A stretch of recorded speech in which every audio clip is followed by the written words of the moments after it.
All right, and we are live. All right, guys, welcome back to the Top Corner podcast with Juan and Omar. We have a new layout now. We're finally on camera. We finally upgraded a bit, 2 months into this thing. We're in it. And it's the week of February 6th.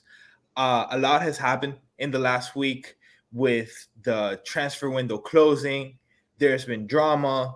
There's been a lot of changes within the leagues as far as teams having good weeks, being disappointments, a lot of great goals, a lot of bad performances, a lot of good performances.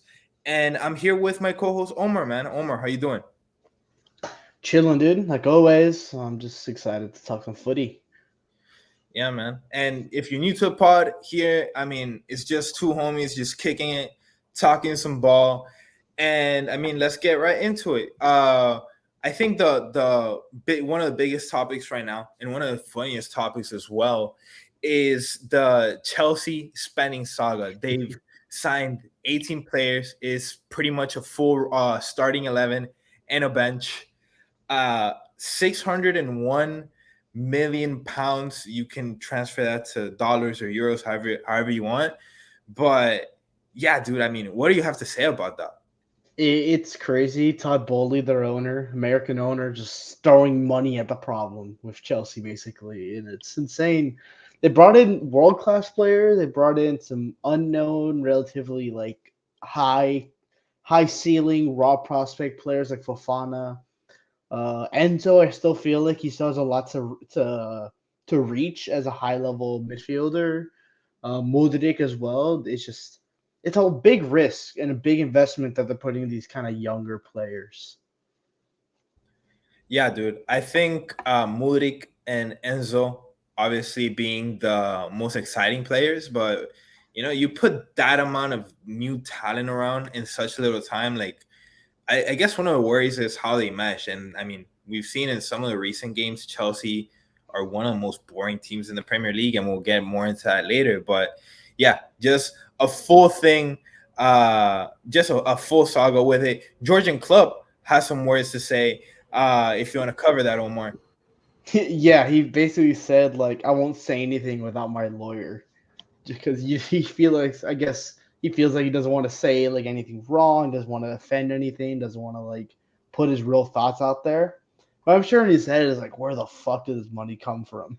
Dude, everybody knows what it is. I mean, people like to talk shit about Man City, PSG, the oil clubs. Like, that's the new norm. And, it's been pointed out recently, but this is something that has been in the works for a hot minute ever since the Super League got announced in 21. I think it was inevitable that we're heading this way. Just, the rich clubs are going to just do rich club things, and it's just throwing money at shit.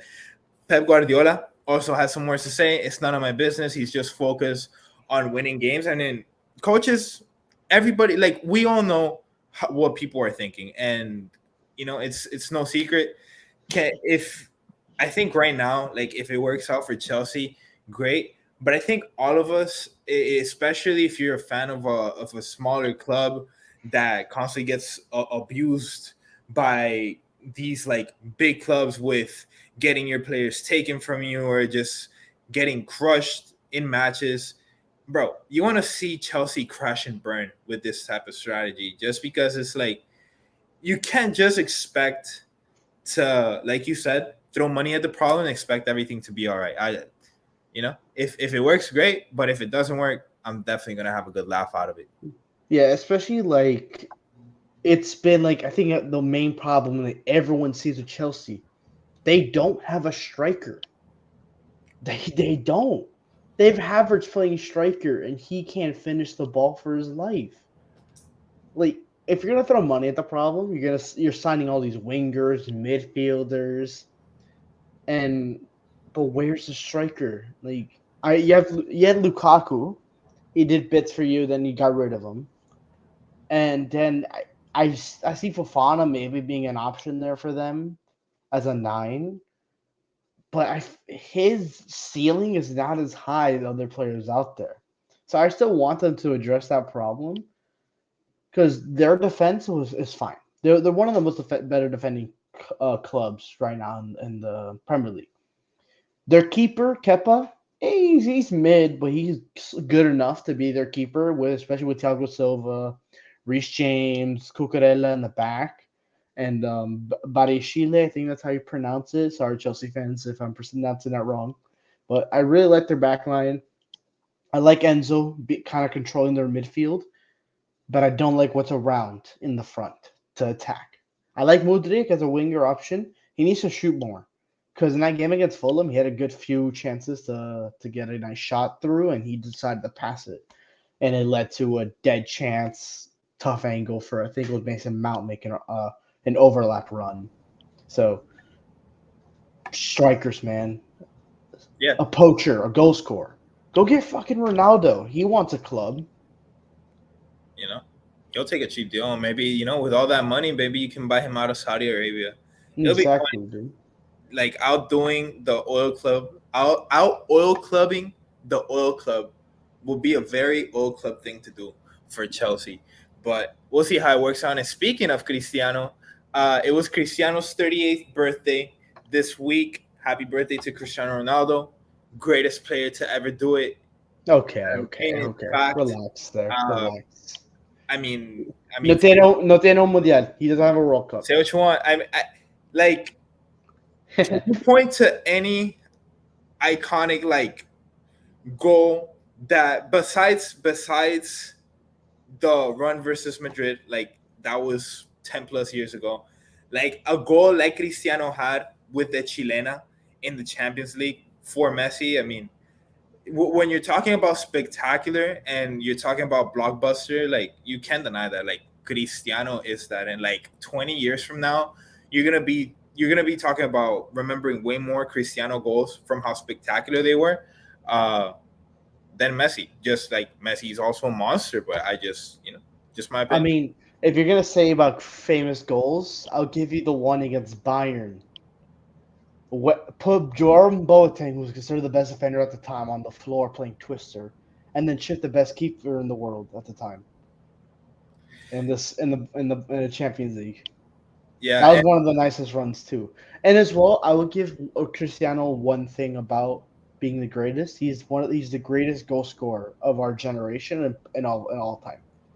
He's the best person to get it at his feet and put it in the back of the net. 100%. yeah, dude.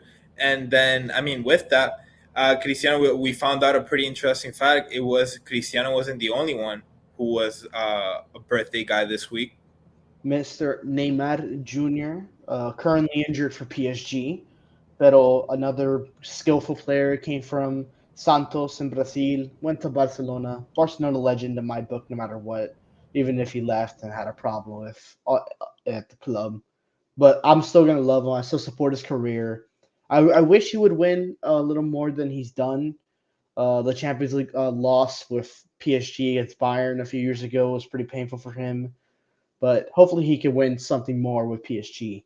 And more PSG news in a game against, I think it was Montpellier. I don't know how to pronounce the club's name. Mbappe went down about 21 minutes in with a thigh/hamstring injury. He will miss the first leg of the Champions League round of 16 against Bayern Munich. As big loss. And it's really just Messi currently leading that club with Neymar being out with muscle discomfort. What do you think is going to happen to PSG in that first leg? Do you think they'll do enough to stay in it? It's gonna be tough. Messi has been playing really well, especially I thought after the World Cup, maybe his level will go down a bit more. I think he had spent all his juice in the World Cup, but he's been playing amazing. And Bayern haven't really surprised me. They won this weekend and retained first place in the Bundesliga. But besides what was a pretty spectacular performance versus Wolfsburg, what have Bayern done recently that you think, wow, this is a dominant team? I don't think you can point anything to say that. And PSG look weak, but they're still a very complete team. I mean, as long as they have Messi, I think they're gonna be all right. They have they still you can make Hakimi more of a playmaker, in my opinion. With Neymar being out and no Mbappe, I think you can take that risk of bring him up more, bring him down the lanes, using him in speed down the side. Maybe those are some options, but it's gonna be complicated. I thought PSG was. I'm not gonna lie. I thought PSG was gonna have an easy quote unquote matchup versus Bayern just because of how inconsistent Bayern have been. But I think this levels it out pretty well. Thomas Mueller haven't been good. Musiala has been inconsistent. A lot of players in Bayern just have question marks, and in the end, I think it's going to be pretty evenly matched. Just with Yeah, go ahead. yeah, I kind of agree there. Definitely evenly matched, and as well as PSG, they lined up against Toulouse with Messi and a Kitike up front to start the game with Vitinha playing in the 10 role that Messi usually played in. And yeah, like what I'm seeing PSG now, we always think, okay, yeah, they have Messi, Mbappe, Neymar, their superstar team. Their depth is not all that great. Their starting lineup is very fun, very good, very well built. But the depth, I don't see it, man. It's a very tough PSG team, and it's probably the weakest PSG team we've probably had in the past few seasons. Yeah, and it's crazy just because this was supposed to. Well, I guess part of the depth part is because PSG was so loaded last year that after they were eliminated from the Champions League, everybody was just thinking Messi just got there. They'll just run it back and they'll be all right. And I mean, they were kind of all right, but injuries, you don't plan for injuries. You don't plan for accidents. Injuries happen. We just have to hope that it's a good match. And whatever happens, if PSG get through, hopefully Neymar and Mbappe are back fully healthy for the next roundup. But yeah, that'll do us for the news in France. We go over to some other news. We go over to England. Jorginho, he signs with Arsenal. They haven't won since. What do you think about that? It hasn't just been one game, It's been two games. two So games. it was a cup match, and it was the Everton match. And people are saying, did Jorginho take the Chelsea attack with him over to Arsenal? I think it's a good assumption, but I think there's definitely he wasn't the only culprit of the Chelsea attack over in London, just because Chelsea still look just as dead, if not worse. And Arsenal just, they look like they've lost a footing. Jokes are flying around right now on Twitter just because that's what people do. And everybody, I guess, that was waiting on, I mean, all the City fans, all the Manchester United fans, Spurs fans, Chelsea fans, they're all kind of like, they're already dancing on Arsenal's grave. And like you said, it's only been two games. That's part of like the joke here. But yeah, like they're already dancing on Arsenal's grave. Like they're done for. The downfall is here. They're gonna bottle the league. And I mean, we'll see what happens. But it is pretty funny that as soon as Jorginho signs, Arsenal just could look complete out of whack. Complete out of whack. Yeah, and props to Sean Dyche, man. First match managing Everton, a club that's in the dumpster fire. The fans hate the owners. It's looking like, oh, they were written off, and they come out and shock the league leaders. And especially with Man City having a chance to now catch up in the league, they lose to Tottenham to Harry Kane's solo goal. It's incredible. Sean Dyche, round of applause. I was big up in him in the last episode, giving him a chance maybe with Everton. And I saw all the memes flooding after and during the game. Like, damn, this Everton team actually doesn't look too bad now under new leadership. Brexit ball is back. And I think I saw the master class. I don't know if you had the chance to see it. And that's where a lot of the memes are coming from. Like a lot of the Sean Dyche memes, especially when he's like playing around with the table and the positioning.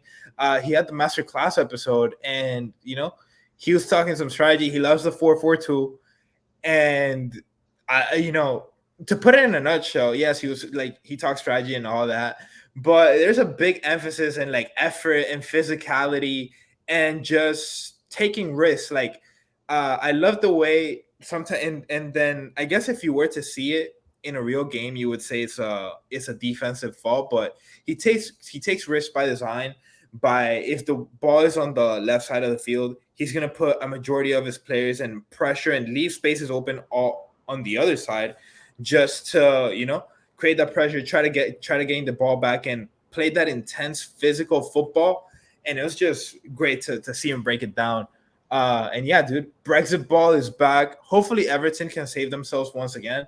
Last year's run to save themselves from relegation was pretty epic, and if they can do it this year, dude, like the memes are just gonna keep flying with every Everton win. You couldn't My, have written it any better, honestly. yeah, my favorite meme from the whole thing was Sean Dyche being Voldemort, and they put Mikel Arteta photoshopped as Harry Potter, and it was like the funniest shit of all time. Bro, Like, there was one where it was like showing Mikel Arteta. It's like you do tiki taka and then you do the build up and then it cuts to Sean Dyche and he's doing the little thing and he's like just fucking hoof it. That's great, dude. I love Sean Dyche. Please, Sean Dyche ball is here. Brexit ball is back. Brexit Let's get ball it, baby. is Everton might be the new team to root for in the Premier League just because of Sean Dyche. He's such a lovable guy to oh just yeah, root dude. for. Like my team in the Premier League, West Ham, are in the shitter, and we have David Moyes. We thought Moyes balls back with last season with the European football, and now we're in the fucking dumpster fire.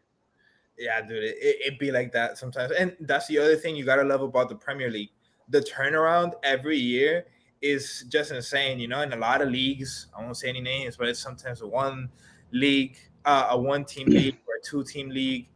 Before the season even starts, it's like, all right, which one of these two is gonna win it? In the Premier League, it's always a gamble. It's always a gamble. You normally have like a general idea. Sometimes it goes according to plan, and sometimes you have some crazy storylines. And speaking of the Premier, you were talking about this earlier, Omar. We have Manchester City over the weekend. Some drama stirred up, so they're facing some sanctions for the league for breaking some rules from 2009 to 2018. I mean, Omar, what do you have with for us on that? So I think, if I'm not mistaken, I think they broke 23 different regulations from the year 2009 to 2018. So in a 9 to 10 year span, that is crazy. And they won, I think, 3 league titles in that time, a few more EFL, FA Cups thrown in the mix there. No Champions League, so they can't get stripped of the Champions League trophies. It's okay; they'll be all right. Um, but it's insane, and the possible punishments for that is suspension from playing games, point deduction from the league, kind of like how Juve had in Serie A. They lost 15 points. They would maybe have to replay matches, expulsion from the club slash being relegated from the Premier League, so getting sent down to the Championship, the Tier 2 division, fines in the millions, and possibility very high, very low possibility of this one, cancellations of transfers, which means Holland would become a free agent. So that's a Oh crazy shit! one. Low possibility, but that would be a crazy one. And I know Todd Bowley is coming at the fact that, damn, we need a striker. Give Holland $1 billion a year, and Yeah, they'll throw money at the problem. There, they have their striker. dude, Mbappe wanted 300 million, gave Haaland 500. Yeah, The, facts, dude. the price just keeps going up. Yeah, dude. Manchester City doing their best Juventus impression. This caught me off guard. I don't think anybody saw this coming down the pipeline at all. Uh, for all I knew, like we all know, Manchester City loves spending a lot of bread, and But as far as that, like any funny business, really wasn't expecting it coming out of them. Uh, from what I knew, they're Well, I mean, pretty, they had their whole thing in 2020 with the financial fair play with the that's UEFA true. with the UEFA, and they got banned. They appealed their ban, so they were fine. They were able to play in the Champions League. They were supposed to be banned for 2 years, but they got out of it. So I don't And know. I that's don't know how they're going to get out of this one. yeah, and that's what people I guess don't remember it as much. And like I said, how to get out of this one, I don't know. I think point deduction is pretty imminent in my opinion.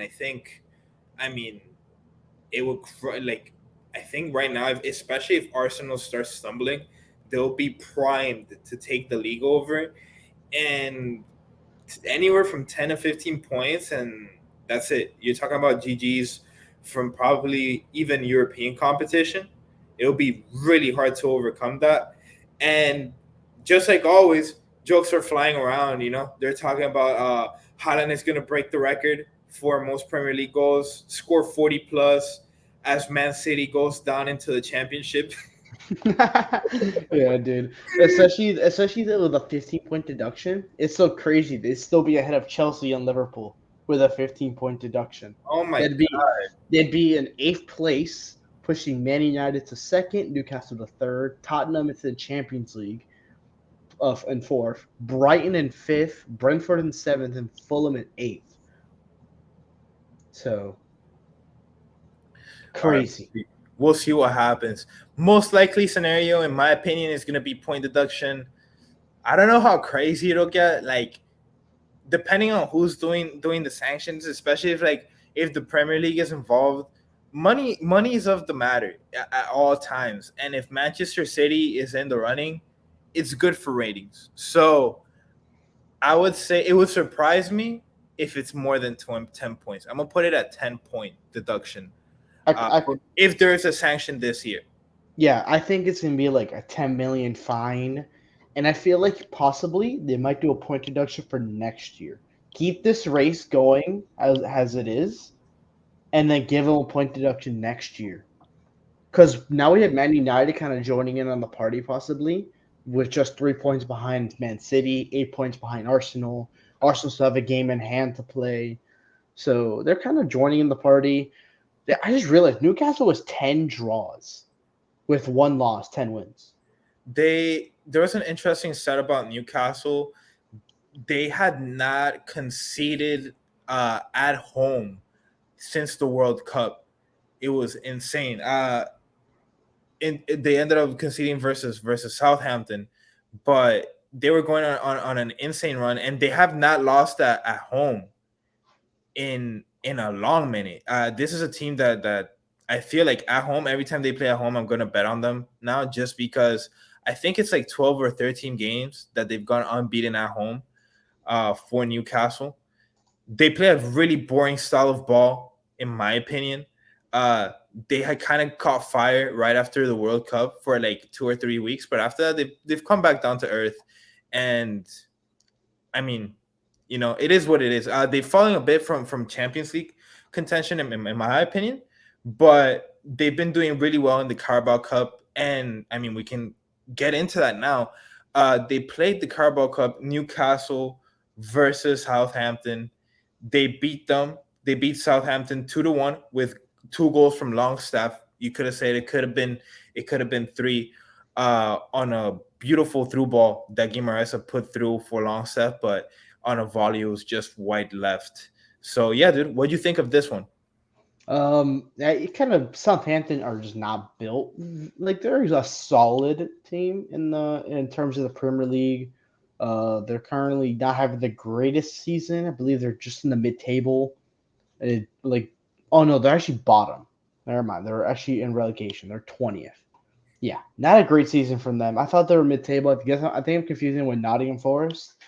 Yeah, just not a great season for Southampton.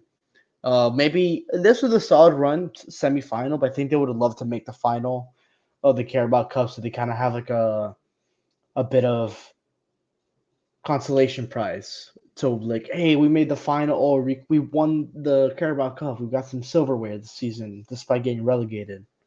But And then with the other uh, semifinal, we had Man United, Nottingham Forest. Man United cleaned up business. Second leg won 2-0. They won 5-0 in aggregate. Kind of what we expected. Man United just playing very good footy under Ten Hag. Rashford balling. This team is balling. And even Anthony Martial scored. That's a nice thing to see. I like Martial. He looks happy again. And I think right now, Marcus Rashford, say what you want about Haaland, yes, the stats, yes, the goals. Marcus Rashford is the most complete forward, and I'm using the word forward because I want to include all attackers, whether it's a winger, striker, center forward, you name it. Marcus Rashford has turned into the backbone of this Manchester United team, and he's the most valuable player, and he's the main reason that they've caught fire the way they have. He scored some incredible goals in recent weeks. Even when they lost versus Arsenal, they lost that match 2-3. Marcus Rashford was the only reason they were in that game. Incredible player, in my opinion. This is the breakout we've all been waiting to see for so many years. Now, I think after the Euro in 21, I thought that next year was going to be a bit underwhelming, but right now it's just a incredible season that he's putting through in the second half. We're going to see what they do in the final. It's going to be Newcastle versus Manchester United. Newcastle has been playing really well, and then going back here to the Southampton game, I really like the second goal. The second goal is a complete gem. So Joe Ellington finds the ball around the midfield area, and then he sends Willock down the left side. Willock then does a small sidestep to his right, just inside, and the defender, I guess bad positioning. That was just enough to throw the defender's hips off, and it gave him space. And then he sends Almiron right into the box in a space, and then Almiron, without looking, he's the defender's right up on him. He's not looking anywhere, at the goal or at a teammate. He just sends the ball past the death backwards down to the penalty area, and Longstaff is there to find it and sends it in. Beautiful team goal from Newcastle. It's the type of football that you wish they'd be playing in the Premier League right now, but you can just tell that Newcastle right now is all in on the League Cup, and they want to take some silverware home. It might be a chance that they can still make it to European competition, but they're coming in hot with everything they have, and it's gonna be a great match, Omar, between Newcastle and Manchester United, because Eric Ten Hag, he's also a meatball brain. He's not the type of manager to rest a lot of starters in these middle of the week matches. What do you think about that? Yeah, but you do see a little more like Alejandro Garnacho, a little young Argentine player. You do see a little more Val Veghorst, I think that's how you pronounce him, the Dutch striker. You see a little rotated, but you still see the stars like Bruno Fernandes, Rashford come off the bench, Casemiro will play, Luke Shaw, Lisandro Martinez, Varane at the back. They'll have a rotated keeper, with their backup keeper currently being Heaton. That's who he played against Nottingham. So it's gonna be nice. They'll probably, I think for sure he's gonna go balls deep for the final. As the final currently, the odds in Man United's favor, but is relatively 50-50. So FanDuel is what I'm using to just look at odds. -136 currently to lift the cup for Man United. We'll see how that goes. Is I want to say Man United, and I want to feel confident about it, but Newcastle, there's just something about a team not having a plan B. Like, this is all they have. They're gonna put all their cards on the table, all the meat on the grill. There's a very good chance that Newcastle can pull the upset, in my opinion. Yeah, very, very possible. And then I think Man United, they really haven't really won a lot of trophies recently. Ever since the Aguero goal that we all know what we're talking about. They just haven't had the same success in the league as they've had as in recent times. So a trophy like this in the start of the Ten Hag era is gonna be important to them. Can to just say the same like, hey, we're here to not fuck around. So give me Man United to win it and to continue their great run they've had recently. Yeah, and one more thing on this matchup in the Newcastle Southampton match, Newcastle player Guimaraes, he had a disgusting challenge when on Samuel Edozie from Southampton. He pretty much put his entire cleat into Edozie's left calf and bent it inwards. I thought his Ooh. ACL was dead. Like I thought, like the Edozie was done from there. At first, Guimaraes gets shown a yellow card, but then they go to a VAR and they see just how graphic the not only the tackle but the possible injury was, and they gave him the straight red. Now, at first, you would think this is gonna be a key factor for the final, but Newcastle is already getting lucky, and sometimes luck is a key factor. Newcastle is getting the lucky bounces before the game even starts. Guimaraes will not miss the final of the competition because it's a 3-match ban, but the punishment will carry out through the league matches.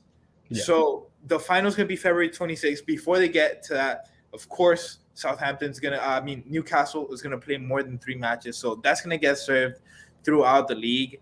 And Guimaraes is gonna be back for the final. Newcastle dodged a bullet right there. It could have been a huge loss. Guimaraes had one of the best performances versus Southampton, and until that challenge, which came in, I think around the 75th minute, he was all over the pitch, just contributing a lot.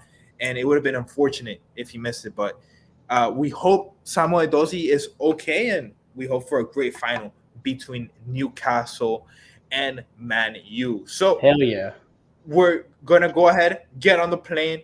We're going over to Spain, and we have, our Barcelona specialist here, Omar. So we have Real Betis versus Barcelona for the league. This was a pretty must-win match for Barcelona. What'd you think of this one, Omar? We played good. I liked how we played. First half was very boring. I was midweek Wednesday. I got out of class, did my homework, and just watched this game sitting on my couch. And I wasn't impressed in the first half. Definitely in the second half adjustment that Xavi made with the team was a lot better. Finally broke through the Real Betis back line with Rafinha finally scoring. And then Lewandowski made it two. And then Jules Koundé did the smartest thing he could ever do. He let Ter Stegen know how it feels to concede a goal. It's been a little bit. I think Ter Stegen hasn't allowed a goal since the Supercopa de España final against Real. It's been a little bit. I can't remember. No, I think it was Intercity maybe. I can't remember when it was. Um, but an own goal by Jules Koundé, it kind of hits off like the side or his chest. And he tried to give it back to Ter Stegen, but it just had a bad bounce and it got stuck in the near post. So, and then I can't remember what the red card was for William Carvalho. He had a red card like in the 95th minute. I think it was maybe a double yellow. I can't remember what it was though, but it wasn't memorable. The red card, whatever it was. Yeah, and then to be honest, Omar, the score was much closer than it shows, 2-1. But like you said, that own goal pretty much is the only thing that put Betis in the game. I'll put it to you this way: from every shot that Betis had, Ter Stegen, it was always at Ter Stegen's hands, and there was not a single shot that when it was in the air, I'm like, oh my god, this is going in. Not a one. And Ter Stegen controlled all of them too. There was not one that he had to deflect to the side for a corner or get it out of a bit by grasp because it was going in. Nah, he was controlling everything.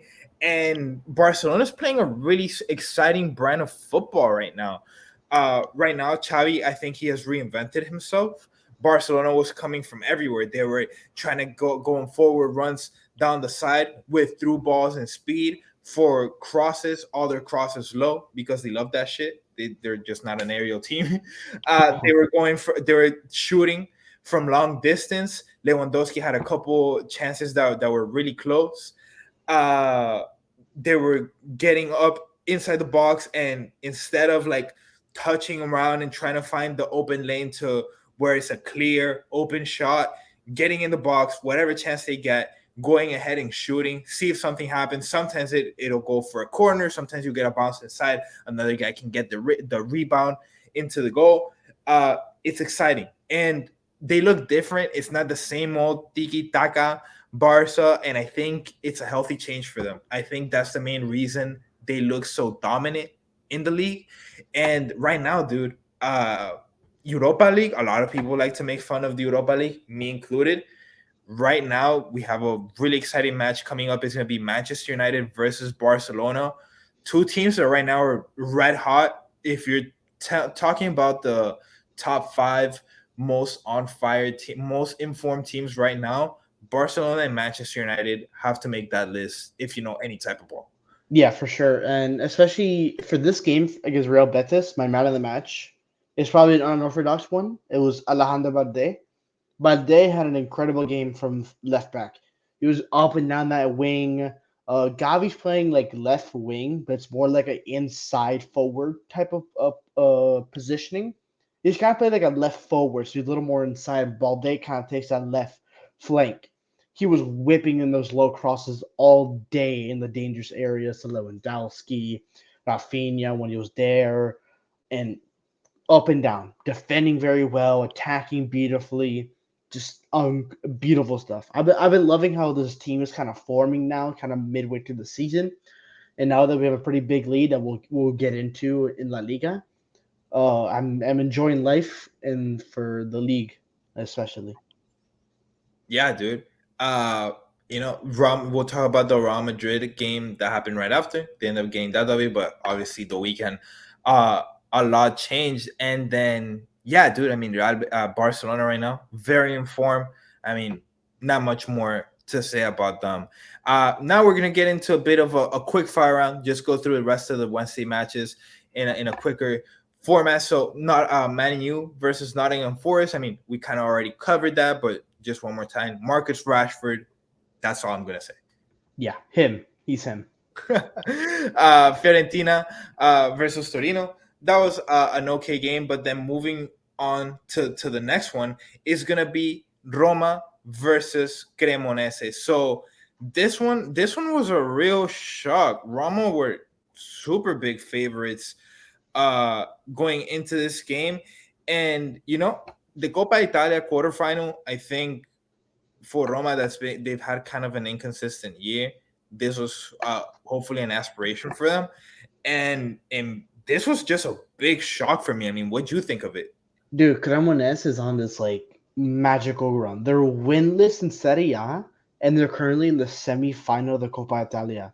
It's kind of like the same thing what Southampton was doing. They're bottom of their league. They made the semi-final, couldn't get into the final. But Cremonese, they have a very big shot here. They play Fiorentina in the semi-final, and they completely outplayed. They took their opportunities. They had their penalty in the first half, and then the own goal from Roma. Just mistakes from Roma beat them. Their own mistakes. Cremonese are just playing their brand of football, and it's working in the Coppa Italia, especially where these bigger clubs kind of rotate their sides, trying to focus on the league. Especially with Juventus, especially the bigger clubs. Juventus having the point knockdown. They're trying to at least get some silverware out of this. As for Europe, they can't really do much. As Yeah, Cremonese, go for it, dude. Keep going. all cards on the table, nothing to lose. You got to go out there, and they're playing with no pressure, Yeah. and you can tell from there. Uh, the other thing, Roma did not play a good game at all. They played horrible. The first goal, it ended up being a penalty, but Cremonese got through because the center backs were falling asleep. Uh, their striker gets left 1-on-1 versus Rui Patricio. Rui Patricio gets taken out. Rui Patricio has to take out the guy's leg because he literally has no other option. They call the penalty, but I mean, what are you gonna do with your guy, man? Like the Roma defense was just asleep, and then you go down 1-0 into the half, and going in right as soon as the second half starts is that own goal, just because a pass going into the last 6 yards finds the foot of Selic, and that unlucky bounce, dude, unlucky bounce. But Yeah. Roma did have the chance to win it, because look, the match ended 2-1. Belotti ended up scoring in the 90th plus fourth. Yes, what ifs. Tammy Abraham, he had the most clear chance of the game. Yes, more clear than the goal that ended up being the deduction, because he found himself open on a beautiful law pass that left him one-on-one in the last 15 yards, basically one-on-one versus the keeper, because he was so open that the defender to his left and to his right had no way of reaching him before he set up his body and shot the ball. But being one-on-one, having this huge goal in front of him, and with a crucial moment of the game, he goes, he shoots, and it hits the right post. And that could have been a great chance for Roma, because if they would have scored that, the Belotti goal would have been the tie, and who knows what could have happened from there. Nevertheless, here at Top Corner Podcast, man, we love an underdog story. And like Omar said, put all your cards on the table, put all your meat on the grill, nothing to lose. Hey, man, Copa Italia, who's to say Cremonese can't win it? Let's fucking go for it, man. Fucking do it, dude. Do it for all the small clubs. Do it for them. For real. Give people hope. So we're gonna move on to Thursday. We had Real Madrid versus Valencia. Another league match. It was supposed to a must win, especially after Barcelona had won versus Betis. Uh, I feel like a broken record every time I come in here and I have to talk about Madrid, because it's the same story every time. But it's true. It's the same story every time, and it never fails. Game starts, Madrid look flat. They have a couple chances, nothing really clear. They don't look dominant, and they also don't look very sharp. End of the first half, it's kind of a boring game. And you're trying to say, can this Real Madrid team score a goal? At the end of the first, and then this is the thing. At the end of the first half, Rudiger scores a header, but then it's taken away because of the foul. Now, Omar, you tell me if this is a foul or not, but I think it's complete fucking bullshit. And these are the type of calls that only Real Madrid gets called against them. So the foul, the foul, Benson, it's not even. I thought it was Rudiger that did the foul, because Rudiger is such a physical player, and he was the one in direct contact with the ball. He's the one directly involved in the play. No, Benzema, like 15 yards away, he's just grappling with another player. As it gets physical and on the corner kick, the ball's in the air. This guy, from Valencia, I don't know his fucking. I don't even know. I don't want to know his name. He already starts falling down, brother. He's already on his way down. And Benzema, I guess, I don't know why, like, I guess his hand was just in the motion. He kind of puts it like in his shoulder area, and then it looks like a push down. What the fuck? Like, who calls that? It was the most pussiest fucking call. The goal gets taken away, but it doesn't matter, because I've told you this time and time and again, Omar. Madrid look flat, they look dead, they look disorganized, but then they score, and it's like a light switch turns on. The goal got taken away, but that light switch, it was still on. So Real Madrid come out the second half, they look different, man. They look different. Madrid are pressing a little bit more, nothing too clear, but then it all changes, because Marco Asensio, he finds a ball it's pretty much play from nothing. It's on the right side, comes around the edge of the box, and then from outside the box just puts a left foot rocket all the way to the left side of the other goal. I was on the phone with my mom when she called me. I'm just like, I'll call you back right now. I was like, what the fuck did Asensio just score? And everybody was just posting on Twitter the Marco Asensio meme, where it's like, plays like shit, goes on, scores a beautiful goal, plays like the fans get hyped, a couple inconsistent games, plays like shit again, fans give up on him, scores amazing goal, repeat the cycle. So, and then from there, it felt like Madrid had it in the back. Valencia then obviously has to go out there, look for the game. They're leaving spaces open. Vini gets through on a ball, and I feel like this is Vini's signature goal at this point, where he gets loose down the side, beats your guy in speed, and then definición right there, beautiful to the bottom right corner of your goalkeeper. Dale. He beats Paulista, who then we're gonna go ahead and bring this up, has a nasty challenge on Vini. Vini has turned into a very controversial figure, most foul player in the league right now. I mean, what do you think of that whole debacle? Yeah, I've been seeing a lot of I've seen a lot of Real Madrid pages because I follow you. You retweet a lot of them. I definitely see Vinicius get some unfair treatment. It gives me Neymar vibes when Neymar was doing all his shit, all his antics and stuff in the league with Barcelona. That man was cut down so often, and I used to be like, bro, Neymar is the most hated player in this fucking league. And now I think Vinicius is getting that same Brazilian tax. It's like it's a Brazilian tax, I feel like. With the flashy players, the way Vinicius plays and holds himself, the dude is world class. And the shit he does on the pitch is beautiful to see.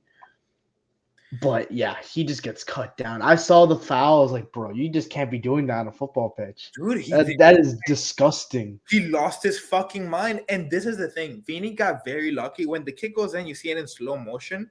The guy clearly he clips Vini's knee, but Vini's knee was in the air, like in the rolling motion. That his right foot that got clipped, it was in the air.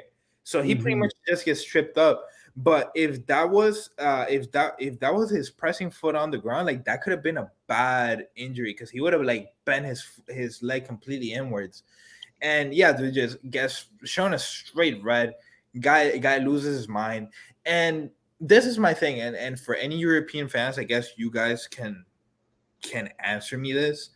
What's what's there to hate about flashy play? Like if a guy can dribble and he can make your defender look silly, I mean, dude, if you can't stop it, get better. Like there's for you to just come out here and say, "Oh, this is disrespectful and it's bullshit," and if you do this shit, you're gonna pay for it, brother. Like if you can't stop it, that's a you problem. Like if you come out here and you're bitching about it because you're some old head purist that just wants to see this boring tiki taka bullshit. Nah, bro. Like Brazilian, this is what Brazilian flair. This is what it is, and he's gonna talk some shit, and that is one thing he has to learn. He has to know who to talk shit to and who not to talk shit to, and how to talk shit. Just because it's like, you know, even if you're not at fault at the end, if you take off the wrong guy and he hurts you, yeah, he could get sent off. He can get fined. All this shit. Like if he hurts you, you're not only hurting yourself, you're hurting the team. So just something to look out for. But yeah, dude, Madrid just they looked inconsistent, and we'll get into it with the other matches because I get it. It's kind of a doubleheader. The league Yeah. continued in the weekend, and then everything changed. But then we'll move on to the next game. Juve versus Lazio for this one. Uh, another Coppa Italia, the quarterfinal. Juventus, after that 15-point deduction, I guess they're kind of in the same boat where they can't compete for the league, so they're going all in for the Coppa Italia. What do you think of this match? Dude, Juventus' defense is stupid. Like Italian defense has always been like really good. It's the one thing they've always like. That's like their bread and butter. They've always had strong defenses. Whoever when it was Napoli when they had Koulibaly, when it was Juve when they had Bonucci and Chiellini, but Alexandro Bremer, Danilo, they just round out this back line. Three people at the back, beautifully, the way they play. I love it. And Pedin in goal. I think he was at in France for a while, or I think that's another. No, Pedin was in Italy for a while. That's what it was. But they just do their thing, and then Bremer, their center back, fucking ends up being the only goal of the game, scoring. So yeah, defensive football the way Italy's usually is. Napoli's kind of changing now with Osimhen just dominating and they're attacking footy. But yeah, Juve looked good. I saw Di Maria get yelled at by the manager of Juve for losing a ball, and then I think he got subbed off like instantly after. But I think it was another game.